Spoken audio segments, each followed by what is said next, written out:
আল্লাহ আল্লাহ রে আল্লাহ, এই বৃষ্টির লাগে কি করুম?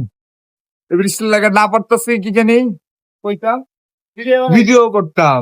এই যে সকালবেলা আইছি 5:30 বাজে, ঘুম টুম নষ্ট করে আমরা আমরা সবগুলা কিন্তু কামলা, সারাদিন দেই কামলা, রাত্রে পারি না ঘুমাইতাম। এই সকালবেলা 4:30 বাজে উঠে আইছি ভিডিও করতাম, এখন মনে হয় 5:30 বাজে।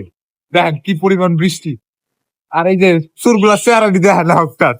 ভাই কি হয়েছে? সারাদিন ধরে ভাই সারাদিন ঘরে দেয় কামলা, সকালে 5:30 সময় আইছি ভিডিও করতাম, এখন ভাই বৃষ্টি। এই যে আরেকজন দেন। ভাই সত্যি কথা বলতে আমাদের একটা অনেক স্বপ্ন যে আমরা কিছু করব, কিছু করতে চাই, আপনাদের বিনোদন দিতে চাই। এই জন্য সকাল 5:30 বাজে ঘুম থেকে উঠতে আইছি এখানে ভিডিও করার জন্য। ঘুম অনেক ভাঙে দূর, না ভাই। অনেক দূর। আর আইসে দেখি এত বৃষ্টি যে মানে বলার মতো না, বলার কোনো ভাষা নেই। কি ভিডিও করব, আমরা জাননি এখন টানাটানি। ভাই আর ভাই এই যে এই লোকটা ভাই 3:30 থেকে ফোন দেওয়া লাগায় 5:30 মতো ফোনই দেয়। ফোনেই দিতে থাকে। এই ফোনের কারণে ভাই, এই ফোনের কারণে ঘুমাতে পারি না। 5:30 মতো উঠবো দূরের কথা, এই লোকটার কারণে ঘুমাতেই পারি না আমরা, এরকম একটা অবস্থা।